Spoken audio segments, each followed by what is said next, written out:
Pendant des décennies, la Coupe du Monde a presque toujours raconté la même histoire. Les grandes puissances européennes et sud-américaines occupaient le devant de la scène, tandis que les nations africaines étaient souvent présentées comme des outsiders capables de créer quelques surprises avant de finalement s'incliner face aux favoris. C'était le scénario classique, celui que tout le monde connaissait, celui que les médias répétaient avant chaque tournoi. Mais aujourd'hui, quelque chose semble différent. Quelque chose est en train de changer sous nos yeux. Quand le Maroc accroche le Brésil, quand l'Égypte fait douter la Belgique, quand la RDC tient tête au Portugal, ou lorsque plusieurs sélections africaines affichent un niveau de jeu qui n'a rien à envier aux grandes nations, une question commence à émerger. Et si ce mondial 2026 était en train de devenir le mondial de l'Afrique? Je vais être honnête avec vous. Au début du tournoi, je pensais que nous allions assister à quelques surprises isolées, comme dans toutes les Coupes du Monde. Une équipe qui crée l'exploit, une autre qui dépasse les attentes, puis l'ordre habituel finit par reprendre ses droits. Mais plus les matchs avancent, plus j'ai le sentiment que nous sommes face à quelque chose de plus profond. Ce ne sont plus des performances individuelles ou des coups d'éclat ponctuels, c'est une tendance qui se dessine. Ce qui me frappe le plus, ce n'est même pas les résultats des matchs, c'est la manière dont les équipes africaines jouent. Elles n'entrent plus sur le terrain pour résister, elles n'entrent plus sur le terrain pour limiter les dégâts. Elles entrent avec l'ambition de rivaliser, de gagner et parfois même d'imposer leur football. Et cette différence est énorme. Pendant longtemps, l'un des plus grands obstacles du football africain n'était pas technique, ce n'était pas physique, ce n'était même pas tactique, c'était mental. Beaucoup de sélections africaines possédaient déjà des joueurs de classe mondiale, mais semblaient parfois manquer de cette conviction collective qui permet de renverser les plus grandes nations. Aujourd'hui, cette barrière semble disparaître progressivement. Regardez le Maroc. Depuis plusieurs années déjà, les Lions de l'Atlas envoient un message très clair au reste du monde. Cette équipe ne veut plus être considérée comme une belle surprise, elle veut être reconnue comme une puissance du football international. Quand on voit des joueurs comme Achraf Hakimi, Ismaël Saïbari, Sofiane Amrabat ou Youssef En-Nesyri, on comprend rapidement que cette génération possède quelque chose de particulier.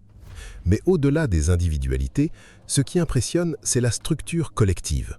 Chaque joueur connaît son rôle, chaque mouvement semble préparé, chaque effort est effectué avec une intensité remarquable. Et c'est probablement là que réside la véritable force du Maroc. Cette équipe donne l'impression de savoir exactement qui elle est.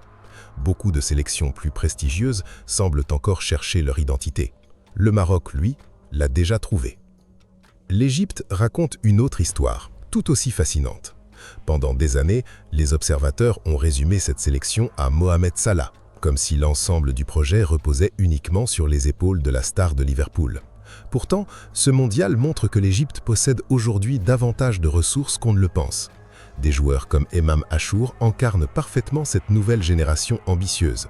Ce qui m'a marqué face à la Belgique, c'est la capacité des Égyptiens à rester organisés sous pression. Beaucoup d'équipes perdent leurs repères lorsqu'elles affrontent des adversaires supposés supérieurs. L'Égypte, elle, est restée fidèle à son plan. Et quand une équipe croit en son plan, elle devient dangereuse. Puis, il y a la RDC. Honnêtement, si quelqu'un m'avait dit avant le tournoi que les Congolais allaient accrocher le Portugal, je lui aurais répondu que ce serait extrêmement difficile. Pas impossible, mais difficile. Pourtant, ce match a montré quelque chose de très important.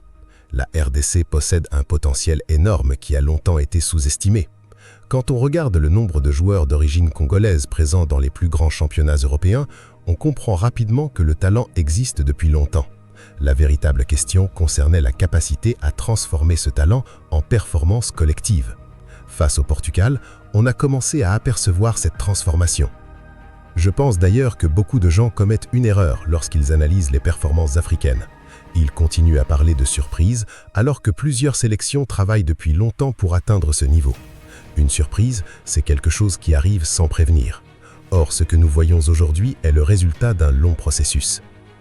Les centres de formation se développent, les infrastructures progressent, les fédérations accumulent de l'expérience, les joueurs évoluent dans les meilleurs championnats du monde.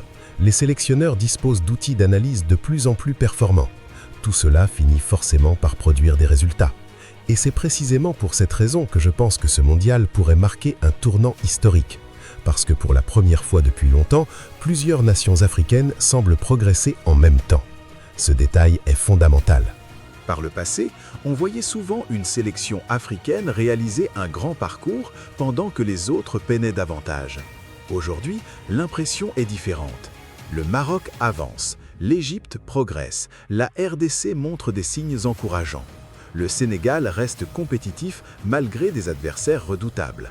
D'autres équipes démontrent également qu'elles sont capables de rivaliser avec des nations considérées comme supérieures. C'est un mouvement collectif.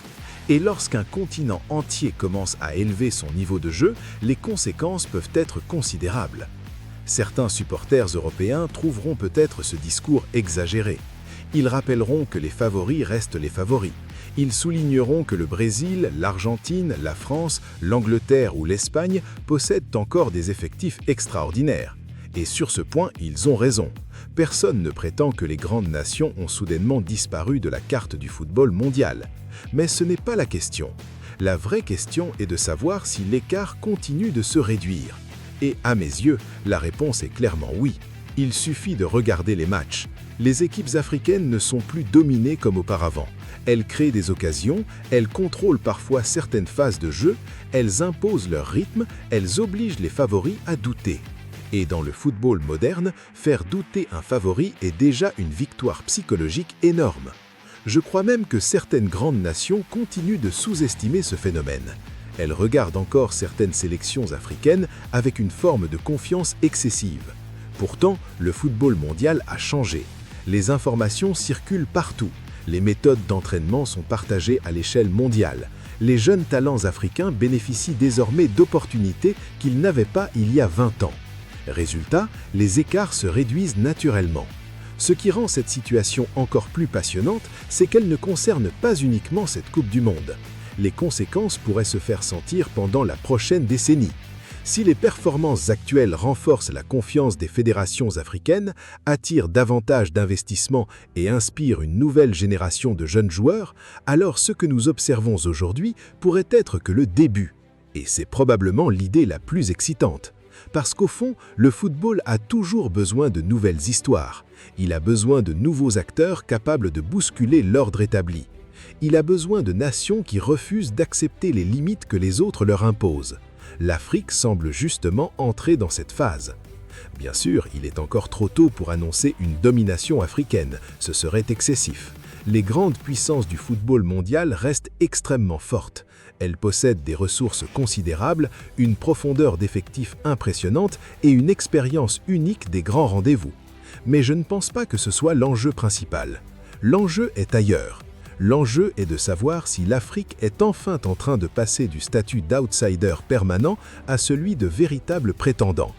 Et lorsque je regarde ce mondial, lorsque j'observe le Maroc, l'Égypte, la RDC et les autres représentants du continent, j'ai le sentiment que la réponse est en train de s'écrire sous nos yeux. Peut-être que dans quelques années, nous regarderons cette Coupe du Monde comme un moment charnière. Le tournoi où plusieurs sélections africaines ont cessé de demander leur place à la table des grandes nations pour commencer à la prendre elles-mêmes. Le tournoi où les favoris ont compris qu'ils ne pouvaient plus considérer ces équipes comme de simples obstacles sur leur route. Le tournoi où une nouvelle hiérarchie a commencé à émerger. Une chose est certaine, si les performances actuelles se poursuivent, alors les géants du football mondial devront regarder l'Afrique d'une manière totalement différente. Et pour être honnête, je pense que certains commencent déjà à le faire. Parce qu'aujourd'hui, ce ne sont plus seulement quelques joueurs africains qui brillent dans les plus grands clubs du monde. Ce sont des sélections entières qui montrent qu'elles sont prêtes à rivaliser avec les meilleurs. Alors non, nous ne savons pas encore si le Mondial 2026 deviendra réellement le Mondial de l'Afrique. Mais une chose semble de plus en plus évidente. L'Afrique est en train d'écrire une des plus belles histoires de cette Coupe du Monde. Et si cette dynamique continue, les prochains chapitres pourraient être encore plus spectaculaires.